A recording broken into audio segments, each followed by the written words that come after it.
السلام علیکم ناظرین، میں ہوں محمد ضیاء الحق نقشبندی۔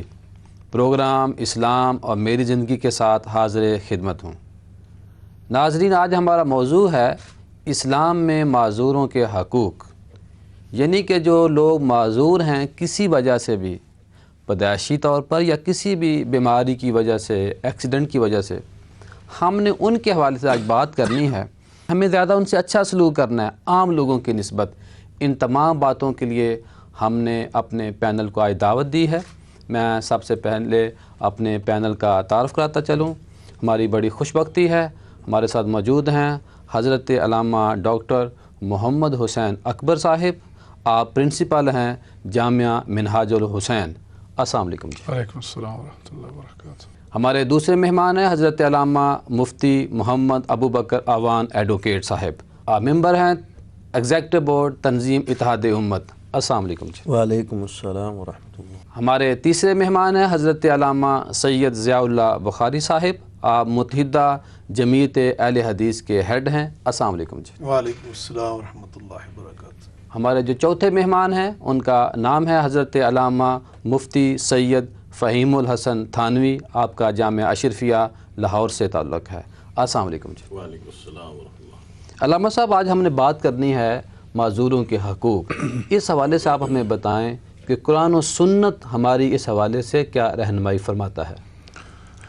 بسم اللہ الرحمن الرحیم۔ اسلام نے معاشرے کے پسے ہوئے لوگوں کو اپنے پاؤں پر کھڑا کرنے کے لیے بہت سے پروگرام دیے ہیں۔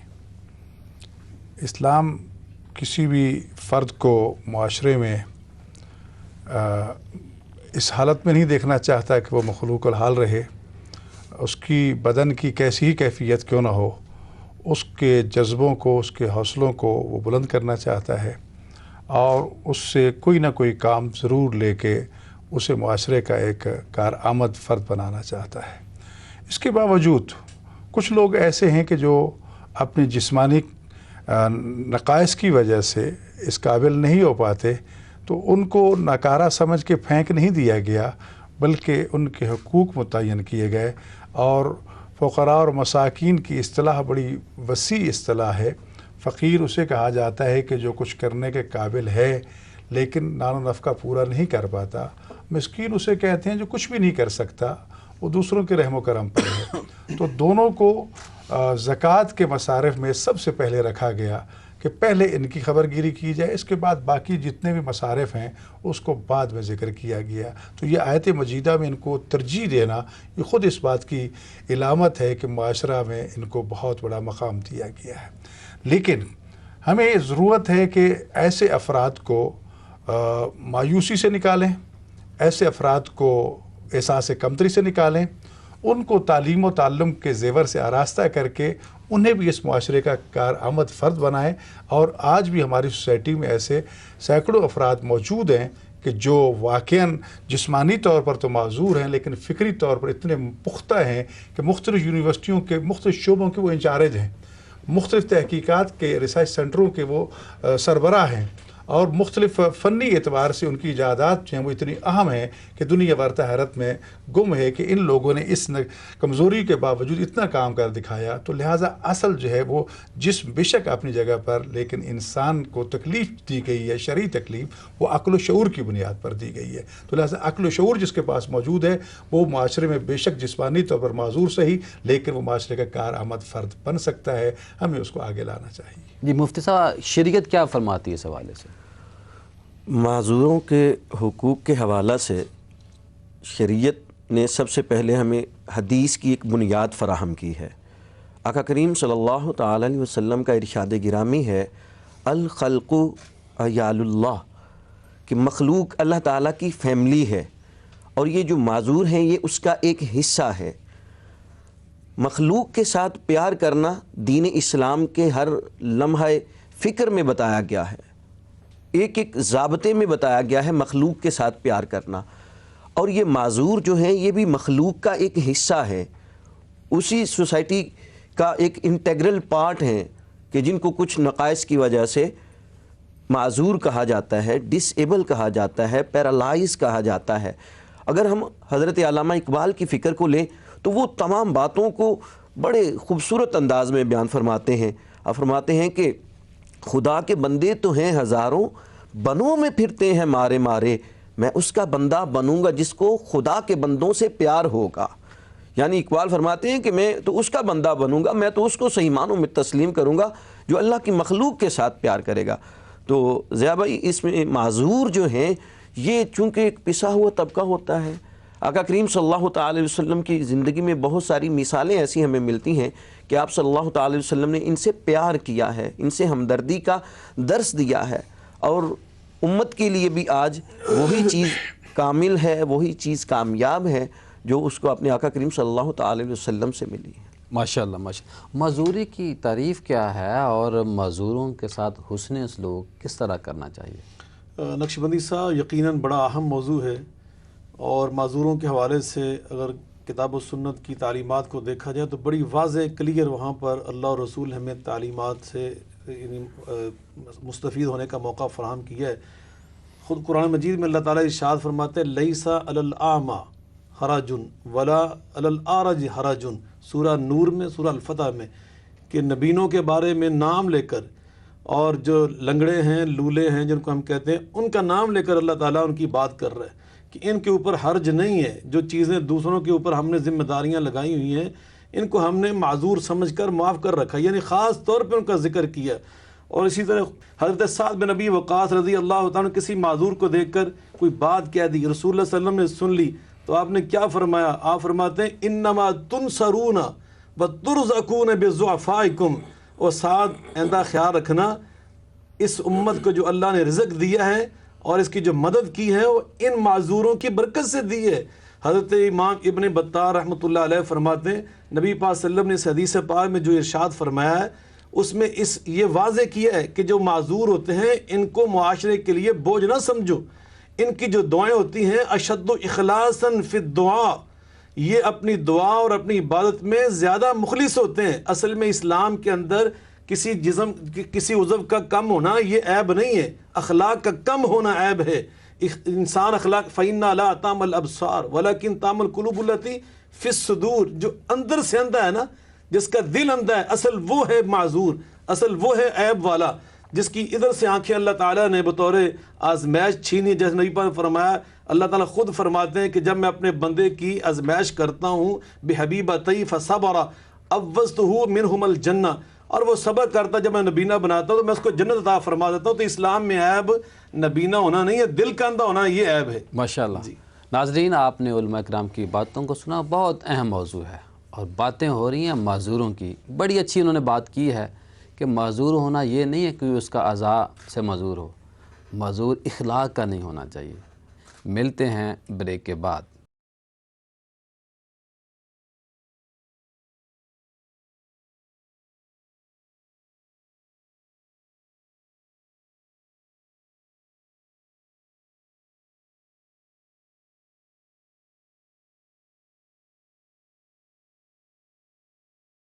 ناظرین، آج ہمارا موضوع ہے اسلام میں معذوروں کے حقوق. ہم علامہ صاحب سے پوچھیں گے اور جہاں سے ہماری بات ختم ہوئی تھی آپ آگے اس بات کو بتائیں کہ اسلام ہمیں کیا کہتا ہے. بسم اللہ الرحمن الرحیم، نحمدہ و نصلی علی رسولہ الکریم، اما بعد. انتہائی ایک اہم موضوع ہے اور عموماً اس کی طرف ہماری توجہ نہیں جاتی اور مختلف موضوعات ہم لیتے ہیں لیکن معذوروں کو ہم بھول جاتے ہیں. بات یہ ہے کہ معذوری جو ہے وہ دو قسم کی ہے. ایک تو وہ معذور ہے کہ جو معذور ہونے کے باوجود خود چل پھر بھی سکتا ہے اور خود اپنے کچھ کام بھی کر سکتا ہے، اور ایک معذوری وہ ہے کہ انسان معذور ہو کے بالکل کسی شخص کے اور کہ دوسروں کے رحم و کرم پہ آ جاتا ہے. کوئی فالج ہو گیا، کوئی اور پیرالائز ہو جاتے ہیں، لوگ کومے میں چلے جاتے ہیں. تو بات یہ ہے کہ جو شخص کے خود معذور ہے، اس کی ٹانگ نہیں ہے، اس کا ہاتھ نہیں ہے، آنکھیں نہیں ہیں، یا بولنے کی اس کے اندر قوت نہیں ہے، تو ایسے لوگوں کو تو عموماً کوشش کرنی چاہیے کہ وہ خود اس معاشرے کا جس قدر ہو سکے حصہ بنے. اچھا، جب وہ معاشرے کے اندر داخل ہوں گے اور معاشرے کے اندر آئیں گے کہ بھئی ہم چاہتے ہیں کہ اس معاشرے کا حصہ بنے، تو اب جو معاشرہ ان کے ساتھ ہے اس کی ذمہ داری کیا ہے؟ اس کی ذمہ داری یہ ہے کہ ان کو بہتر انداز میں قبول کریں اور جو سہولت ان کو ضرورت ہے وہ آگے بڑھ کے ان کے حوالے کی جائے. رسول کریم صلی اللہ علیہ وسلم کا جو وہ مشہور مقولہ ہے، ہم سب کو یاد ہے، اللہ تعالیٰ اس میں ہمیں عمل کی بھی توفیق عطا فرمائے، کہ وہ شخص مسلمان نہیں کہ جس کے ہاتھ اور زبان سے دوسرے مسلمان محفوظ نہ رہیں۔ تو حفاظت سے مطلب کیا ہے؟ صرف تکلیف پہنچانا ہی نہیں ہے، دوسرے کے ساتھ معاون بننا بھی یہ صدقہ ہے۔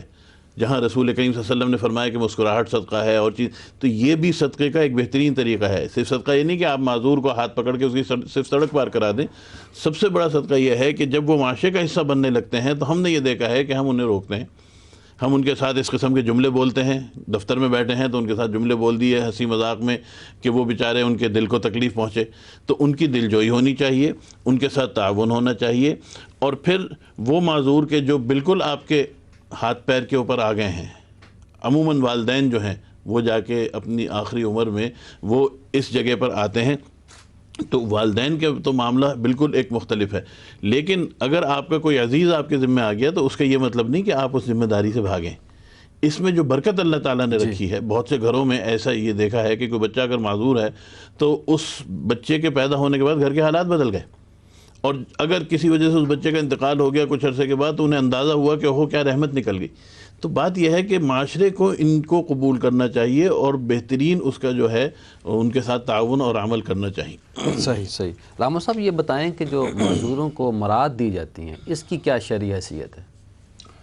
دیکھیں، جہاں تک مراد دینے کا تعلق ہے، ظاہر ہے کہ اخلاق محمدی صلی اللہ علیہ وسلم تو اس کی تائید و تصدیق فرماتا ہے، لیکن اس میں چند چیزوں کا خیال رکھنا بہت ضروری ہے۔ میں وہی پوچھنا چاہ رہا ہوں۔ ایک تو یہ ہے کہ انہیں احساس کمتری کا شکار ہونے سے بچایا جائے، بالکل، ان کی مدد کی جائے، تو یہ ہم اپنے حقوق ادا کر رہے ہیں، نہ کہ ان پر احسان کر رہے ہیں۔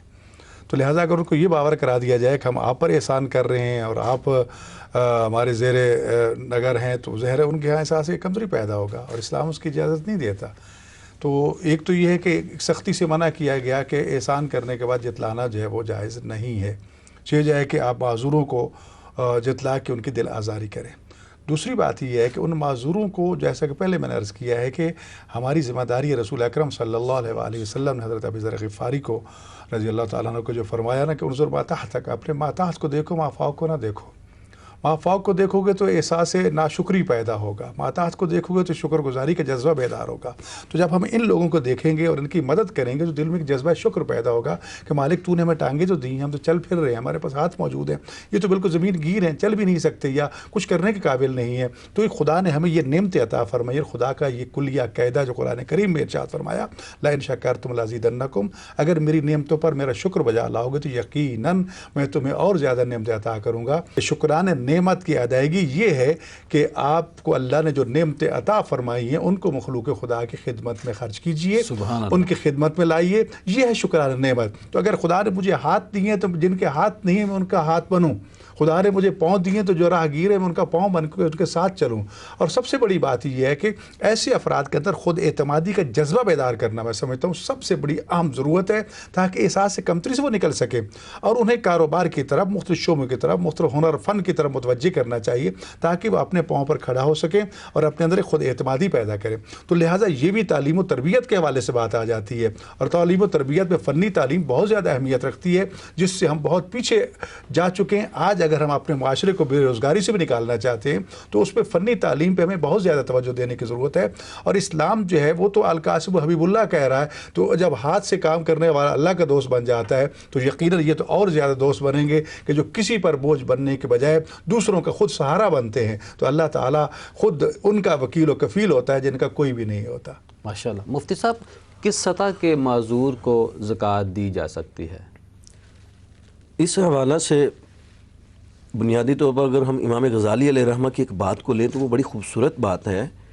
امام غزالی علیہ رحمہ فرماتے ہیں دو طرح کے لوگ ہوتے ہیں، کہ کچھ لوگ انتہائی معذور ہونے کے باوجود بھی اپنا ہاتھ نہیں کسی کے آگے پھیلاتے، اور کچھ لوگ ایسے ہوتے ہیں ذرا سی معذوری آئی تو وہ دوسروں کے دست نگر بن گئے۔ اور یہاں پر پھر امام غزالی فرماتے ہیں کہ بہترین صدقہ یہ ہے کہ کسی معذور کے ساتھ تجارت کی جائے اور اس کو قیمت سے کچھ زیادہ مال دیا جائے۔ ماشاءاللہ۔ اب دوسرا پہلو جو ہے کہ جو لوگ تھوڑے سے مطلب معذور ہوتے ہیں اور وہ لوگوں کے دست نگر بن جاتے ہیں، لوگوں کی طرف دیکھتے ہیں، تو اب شریعت جو یہ کہتی ہے کہ زکوٰۃ جو دینی ہے اس شخص کو کہ جو اپنا کام خود نہ کر سکے، مطلب چل نہیں سکتا، مطلب ہاتھ سے کام نہیں کر سکتا، یا مطلب اس کی کوئی ایسی سینس کام نہیں کر رہی کہ جس کی وجہ سے وہ معاشرے کا ایک مفید فرد بن سکے، تو ایسے فرد کو مطلب جو ہے وہ زکوٰۃ دی جا سکتی ہے۔ لیکن اس میں بڑی کیٹیگریز موجود ہیں، کچھ لوگ مطلب ہاتھ بھی نہیں ہوتے لیکن اس کے باوجود بھی وہ کوشش کرتے ہیں کچھ نہ کچھ کرنے کی۔ جی علامہ صاحب کیا فرمائیں، زکوٰۃ کس کو دی جا سکتی ہے؟ زکوٰۃ تو جیسے ابھی حضرت علامہ صاحب نے آغاز میں قرآن مجید کی آیہ مبارکہ کا کچھ حصہ تلاوت فرمایا کہ انما الصدقات للفقراء والمساکین والعاملین علیہ، وہ 8 مصارف اللہ تعالیٰ نے اس میں بیان فرمایا، تو ان مصارف کی روح سے کوئی بھی معذور اگر ان 8 میں کسی زمرے میں آتا ہے تو اس کو زکوٰۃ دی جا سکتی ہے۔ اور بعض معذور الحمدللہ جیسے انہوں نے ابھی ارشاد فرمایا کہ بہت سارے آج کے پاکستان میں بھی الحمدللہ ثم الحمدللہ بہت ساری ہم بڑی یونیورسٹیز میں دیکھتے ہیں کہ وہ کسی شعبے کے ڈین ہوتے ہیں، ہیڈ ہوتے ہیں، اور ہوتے ہیں وہ معذور ہیں۔ میں مدینہ یونیورسٹی میں پڑھتا رہا، ہمارے وہاں پر جو 3 بڑے پروفیسر تھے، میں حیران تھا کہ وہ سب سے اچھی جو میں نے فقہ زندگی میں کسی سے پڑھی ہے فقہ مقارن، وہ نبینہ تھے۔ شیخ بن باز رحمۃ اللہ علیہ مفتی اعظم تھے سعودی عرب کے، وہ نبینہ تھے۔ تو اس لیے میں سمجھتا ہوں اس طرح کے لوگ جو ہوتے ہیں ان کے پاس اللہ تعالیٰ نے خود ایسا ان کو بنایا تھا، وہ خود صاحب نصاب ہوتے ہیں، خود زکوٰۃ ادا کرتے ہیں۔ تو اس لیے ہر معذور جو ہے وہ اس کو ضروری نہیں ہوتا معذور ہونے کی بنا پر زکوٰۃ دی جائے۔ دوسری بات یہ ہے کہ رسول اللہ صلی اللہ علیہ وسلم نے اصل میں ہمیں ایک ایسا پیغام دیا ہے جس کے تناظر میں ہمیں معذوروں کو یہ احساس نہیں ہونے دینا چاہیے کہ تم معذور ہو، بلکہ ان کو بالکل ان کے حوصلے بلند کرنے چاہیے، ان کی سوچ فکر کو بلند کرنا چاہیے۔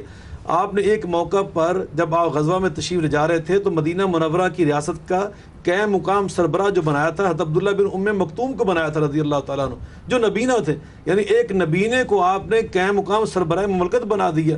تو یہ ہمیں پیغام ہے اسوہ مبارکہ سے کہ ہم نے کسی معذور کو یہ تاثر نہیں دینا کہ تم جناب بالکل معاشرے کے لیے بوجھ بن چکے ہو، اب دوسروں کے ہی تم دست نگر ہو۔ یہ نہیں ہے ہمارے اسلام کا پیغام۔ یہ پیغام ہے کہ ان کو معاشرے کا بہترین فرد اور نفع بخش بنایا جائے۔ بڑے بڑے آئمہ جو تھے وہ معذور تھے کسی نہ کسی اعتبار سے۔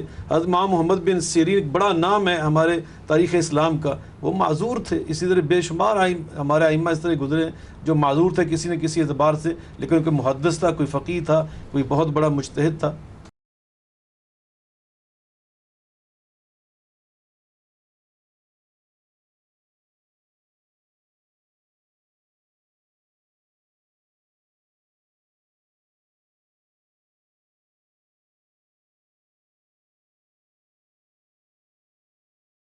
ناظرین، آج کا ہمارا موضوع ہے اسلام میں معذوروں کے حقوق۔ ہم علماء کرام سے رائے لے رہے ہیں کہ ہم ان کو کیا کیا سہولیات دے سکتے ہیں۔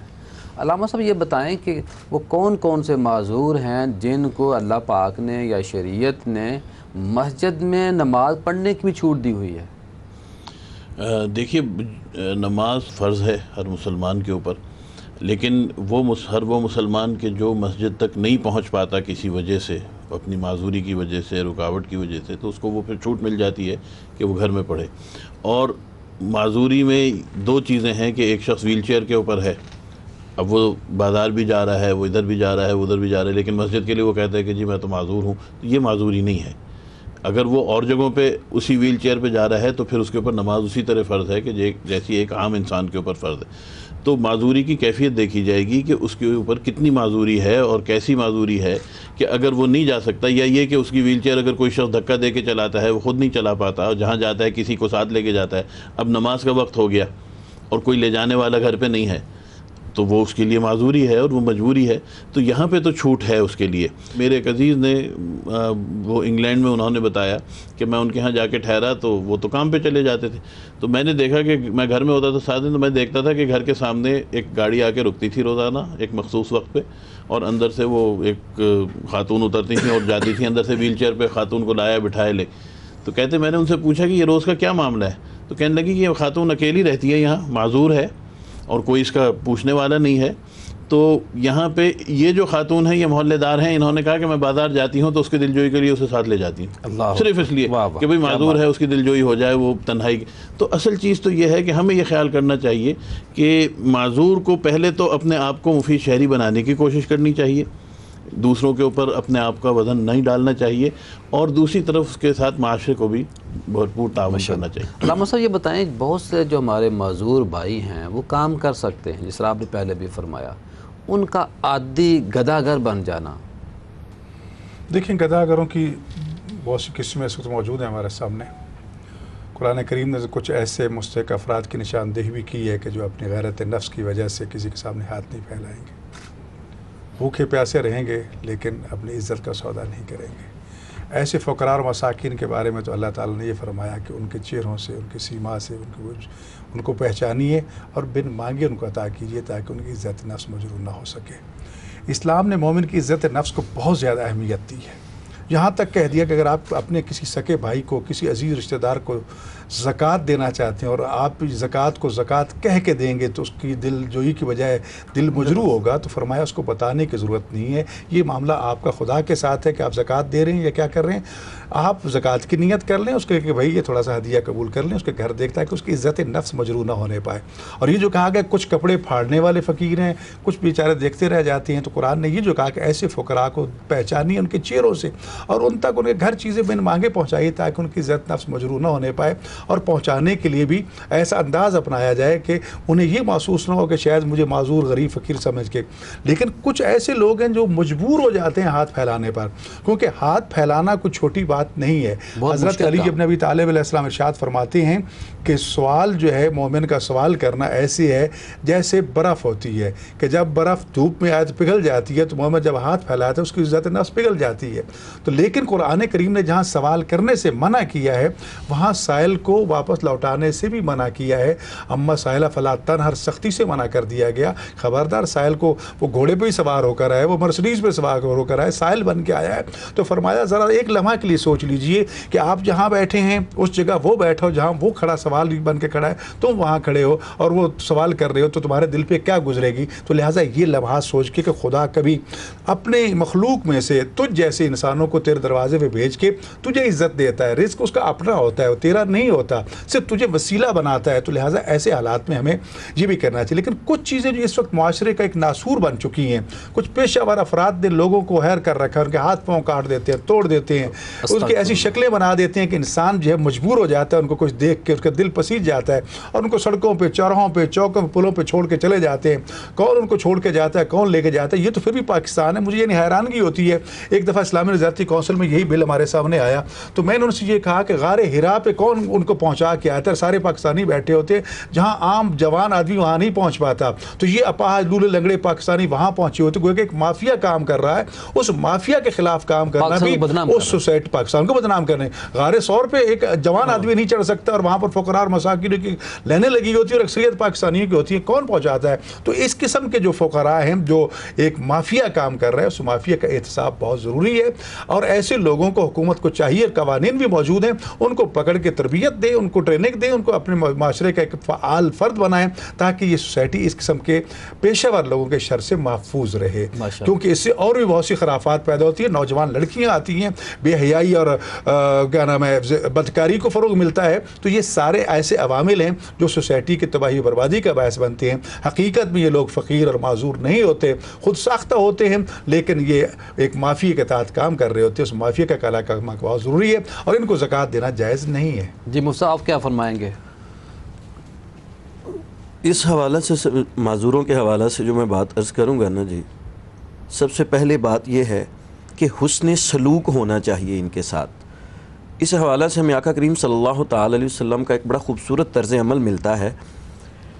سیدنا فاروق اعظم رضی اللہ تعالیٰ عنہ بیان کرتے ہیں کہ ہم نے دیکھا کہ آپ صلی اللہ تعالی علیہ وسلم اپنی مسند مبارکہ سے اٹھے اور سامنے دھوپ میں جا کے کھڑے ہو گئے، اور وہاں پر ایک بڑھیا مائی جو ذہنی طور پر معذور تھی، جس کا ذہنی توازن درست نہیں تھا، وہ آپ صلی اللہ تعالی علیہ وسلم سے ادھر ادھر کی باتیں کرنے لگ پڑی۔ آپ اندازہ کیجئے وہ مکہ کا ماحول اور اتنی سخت گرمی، میرے آقا کریم صلی اللہ تعالی علیہ وسلم کے چہرہ انور کے اوپر ایک لمحہ بھر کے لیے بھی کوئی شکن نہیں آئی، اس کی باتیں سنتے رہے۔ سیدنا فاروق اعظم رضی اللہ تعالیٰ عنہ فرماتے ہیں مجھ سے برداشت نہ ہو سکا، میں آگے بڑھا، جا کر میں نے کہا یا رسول اللہ یہ تو ذہنی توازن اس کا خراب ہے، پورے مکہ میں اس کی کوئی بات نہیں سنتا، آپ اس کے ساتھ بات کر رہے ہیں، اتنا قیمتی وقت صرف کر رہے ہیں، تو میرے آقا نے فرمایا عمر اگر اس کی میں بھی نہیں سنوں گا تو کون سنے گا؟ یہ ہے طرز عمل، یہ ہے اسلام. یہ ہے اسلام. اور پھر میرے آقا کریم صلی اللہ تعالی وسلم نے یہاں پر بس نہیں کی، فرمایا اماں اس کے بعد بھی جب کبھی من کا بوجھ ہلکا کرنا ہو تو مجھے کسی بھی جگہ پر بلا لینا، تیری باتیں سننے آ جایا کروں گا. یہ ہے میرے آقا کریم صلی اللہ تعالی وسلم کی ریئل اسلام کی تصویر، کہ سب سے پہلے ان کی حوصلہ افزائی کی جائے. جب ہم ان کو اپنے ساتھ بٹھائیں گے، ان کی بات کریں گے، تو میرا نہیں خیال کہ ان کا ذہن جو ہے وہ مانگنے کی طرف جائے. اور دوسرا یہ ہے کہ حکومتی اعتبار پر اس پہ قانون سازی ہونی چاہیے، اسلامی نظریاتی کونسل ہو، سازی تو ہے، عمل نہیں ہو رہا. عمل ہونا چاہیے. دیگر جس طرح قوانین کا معاملہ ہے کہ ان کو اتنی زیادہ سہولیات فراہم کر دی جائیں کہ یہ جگہ جگہ پر گداگری کی شکل میں نظر ہی شاہ صاحب آپ کیا، جو ایک مافیا ہے مانگنے والا اور ایک معذوروں کے حقوق، گورنمنٹ کو بھی کام کرنا چاہیے. چند ہر شہر کے اندر یہ سینکڑوں میں، ہزاروں میں نہیں ہے. حکومت بے بس ہے یا کرنا نہیں چاہتی؟ یقیناً اصل میں ہم نے اسلامی تعلیمات سے انحراف کر رکھا ہے حقیقتاً من حیث القوم. اس میں حکومت بھی شامل ہے، پبلک بھی شامل ہے، وہ مافیا وہ اس پبلک میں سے یہ. مگر نہ ہمارے اسلاف نے اسلامی تعلیمات کی روشنی میں جو ہمیں ایک پورا نظام زندگی مہیا کر رکھا ہے. ابھی اسلامی نظریاتی کونسل کے علامہ صاحب بات کر رہے تھے، تو یہ تو ہمارے اسلاف نے، امام ابو حنیفہ رحمۃ اللہ علیہ نے اس دور میں ارشاد فرمایا تھا کہ ان بیت المالی مسئول عن النفقۃ علی المعوقین، کہ معذوروں، جو معذور کما نہیں سکتے، اس نوعیت کے معذور ہیں، تو فرمایا ان کے نام نفقہ کا ذمہ دار گورنمنٹ کا، اسلامی ریاست کا بیت المال ہوتا ہے، اسٹیٹ ہوتی ہے. اور اس دور میں ولید بن عبد الملک جیسے جو حکمران تھے، حالانکہ ہم بعض ان حکمرانوں کو پسند نہیں کرتے بعض حوالوں سے، لیکن بعض چیزیں ان کی اچھی ہیں. انہوں نے 88 ہجری میں ایک الگ ہاسپٹل قائم کیا تھا معذوروں کے لیے، الگ تھلگ. اسی طرح مامون نے، اس نے نبینوں کے لیے، معذوروں کے لیے ایک الگ تھلگ، اس نے ایک ہاؤس بنایا ہوا تھا مختلف شہروں کے اندر. تو علی حاضر قیاس ہمارے اسلاف نے، ہمارے مسلمانوں نے ان کے لیے بڑی اہتمام کیا تھا بحیثیت ریاست، بحیثیت حکومت. یقیناً آج حکومت کی یہ ذمہ داری ہے کہ ان معذوروں کی فروغ بہبود کے لیے اپنے فرائض انجام دیں، اپنی ذمہ داریوں کو ادا کریں. جیسے قوانین تو موجود ہیں، یقیناً مافیا کی جو ان مذمت کی ہے، تنفیذ کی بات ہے. اور جو مافیا کی رٹ کدھر جاتی ہے حکومت کی. اتنا بڑا جو عیب ہے معاشرے کے اندر، جو پاکستان کا چہرہ مسخ پاکستان کیا کو جاتا بدنام کر رہے ہے. ہیں. یقین جانے یہ بڑی پیاری بات کی علامہ پوری صاحب نے. دنیا کا معاملہ ہے. حرمین شریف ہے ان کے اندر. آپ یقین جانے واللہ بعض اوقات ہمارا سر ندامت سے جھک جاتا ہے. وہ پاکستان اسلامی جمہوریہ پاکستان دنیا کی بہترین قوم ہے، پاکستانی قوم. آج بھی اللہ کے فضل سے بہت سارے یعنی مختلف پہلوؤں سے میں یہ بات کر رہا ہوں، دنیا کی بہترین قوم پاکستانی قوم ہے. سب سے زیادہ سخاوت اس وقت بھی پاکستان کے اندر ہوتی ہے. سب سے زیادہ حج بیت اللہ کرنے والے، عمرہ کرنے والے مسلمان ملکوں میں پاکستانی ہیں. اور ابھی عید الاضحیٰ کے موقع پر سب سے زیادہ اللہ کی راہ میں قربانیاں جس ملک میں پیش کی گئی وہ پاکستان تھا. لیکن اگر ہم تھوڑا سا اس قوم کو، اس کے لیے تربیت کا ایک پہلو نکالیں، اور میں یہ سمجھتا ہوں الناس والا دین ملوک، حکمرانوں کی بڑی ذمہ داریاں ہوتی ہیں، ان کے طرز عمل کو دیکھ کر پبلک چلتی ہے. اگر حکومت اپنی ذمہ داریاں معذوروں کے حوالے سے ادا کرنے والی بن جائے، آپ یقین جانیں پاکستان کے اندر معذوروں کے لیے الحمدللہ وہ ماحول فراہم کیا جا سکتا ہے کہ ان کو بوجھ بنانے کی بجائے یہ پاکستان کے لیے، معاشرے کے لیے، امت کے لیے، انسانیت کے لیے بہترین افراد بن سکتے ہیں. نبی پاک صلی اللہ علیہ وسلم کی کیا تعلیم ہے؟ آپ کے نبی پاک صلی اللہ علیہ وسلم کے دور میں نبینے صحابی تھے. حضرت عمر ابن جموع یہ لنگڑے صحابی تھے، ان کا پاؤں نہیں تھا ایک. اور آپ نے اس کے بارے میں فرمایا، جب وہ غزوہ احد میں شہید ہوئے، فرمایا میرا عمر ابن جموع وہ اپنے لنگڑے پاؤں کو سیڑھتا ہوا، سبحان اللہ. یعنی مقام بیان کیا، جنت میں داخل ہو رہا ہے. حضرت عبداللہ بن ام مکتوم جو صحابی تھے نبینا، ان کو آپ نے مستقل فجر کی نماز کا مؤذن قائم کیا ہوا تھا. تو اللہ حاضر قیاس ہمارے اسلاف نے نبی پاک صلی اللہ علیہ وسلم سے لے کر آج تک ہماری جو پوری امت مسلمہ کی تاریخ ہے وہ معذوروں کے حقوق کی ادائیگی سے بری ہوئی ہے. ایک مشعل راہ ہے پوری انسانیت کے لیے. اللہ تعالی ہمیں اس پہ عمل کی توفیق عطا فرمائے. جیسا آپ کیا بتائیں گے اور کیا مافیا کے حوالے سے؟ دیکھیے جی، بات یہ ہے کہ مافیا تو بنتا ہے حکومت کی نالائقی کی وجہ سے، اس میں کوئی دوسری رائے نہیں. کیوں کہ جو بھی کوئی مافیا بنتا ہے وہ کسی نہ کسی کا حق سلب کر رہا ہوتا ہے. یہ چوکوں پہ اور دیگر جگہوں پر موجود اس طرح پیشہ ور مانگنے والے کہ جن کے بارے میں رسول کریم صلی اللہ علیہ وسلم نے فرمایا کہ قیامت کے دن جب ان کو اٹھایا جائے گا تو ان کے چہرے کے اوپر گوشت نہیں ہوگا، یہ پہچانے جائیں گے اپنی اس مکروہ شکل سے کہ یہ دنیا میں پیشہ ور مانگنے والے تھے، اور یہ چوک اور یہ بازار اور یہ علاقے باقاعدہ بکتے ہیں، باقاعدہ ان کے اوپر ٹھیکے پہ ہوتا ہے۔ یہ آپ تجربہ کر لیجئے کہ کسی کو بھکاری بنا کے کسی چوک پہ کھڑا تو کریں، فوراً لوگ آ جائیں گے جی آپ کس کی اجازت سے یہاں کھڑے ہو کے مانگ رہے ہیں۔ اب یہ لوگ جو چوکوں پہ کھڑے ہو کے مانگتے ہیں، یہ کس کا حق مار رہے ہیں؟ یہ ان لوگوں کا۔ پاکستان میں ہو رہا ہے یہ؟ جی بالکل پاکستان میں ہو رہا ہے، بالکل یہ حقیقت ہے، اور اس کی آپ تحقیق کر لیجئے۔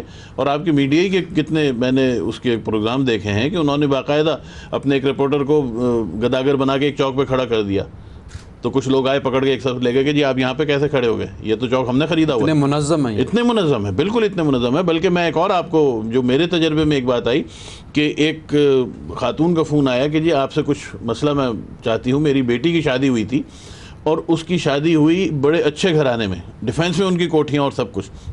کہتے ہیں شادی کے کچھ عرصے کے بعد دیکھا کہ ان کے گھر کا طور طریقہ کچھ الگ ہے، کوئی کمانے کا نہیں پتہ چلتا کہ کہاں سے آتا ہے، ویسے تو کوئی کاروبار وغیرہ انہوں نے دکھائے تھے، کچھ پتہ نہیں چلتا۔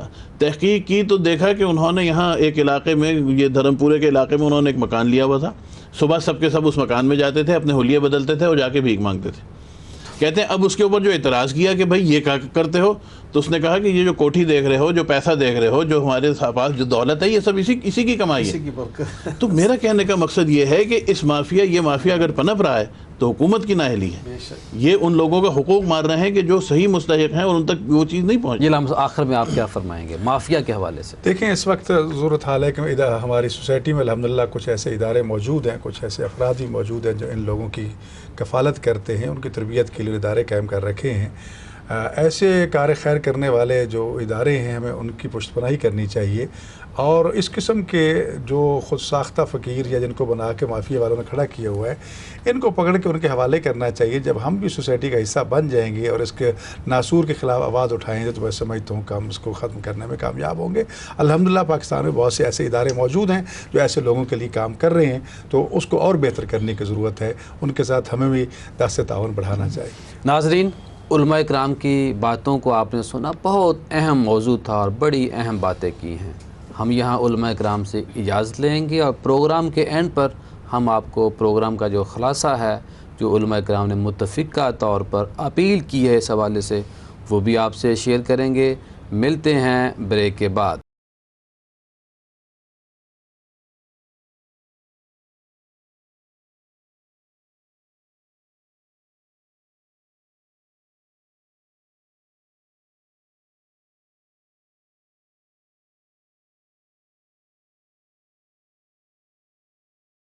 ناظرین، آج ہمارا موضوع تھا اسلام میں معذوروں کے حقوق۔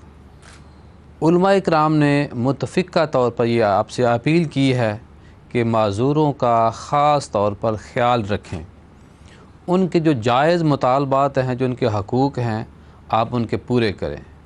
ساتھ ساتھ انہوں نے یہ بھی کہا کہ ایسے معذور لوگ جو بھیک مانگنے کے مرض میں مبتلا ہیں، ان سے علماء کرام نے یہ مطالبہ کیا ہے، ان سے اپیل کی ہے کہ وہ اس عمل سے باز آ جائیں، اور اگر وہ کام کر سکتے ہیں تو اپنے ہاتھ سے کریں۔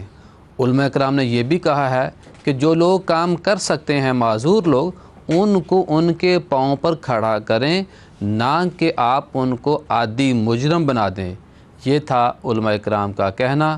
ساتھ ساتھ علماء کرام نے یہ بھی کہا ہے حکومت وقت سے کہ ان لوگوں کے لیے مخصوص کوٹا مختص کیا جائے، ان کو جاب دی جائیں۔ ساتھ علماء کرام نے یہ بھی کہا ہے کہ جو ہمارا بیت المال ہے، اگر وہ شرعی اصولوں کے مطابق کام کرے تو ہم اس لعنت سے چھٹکارا حاصل کر سکتے ہیں۔ یہ تھا علماء کرام کا کہنا۔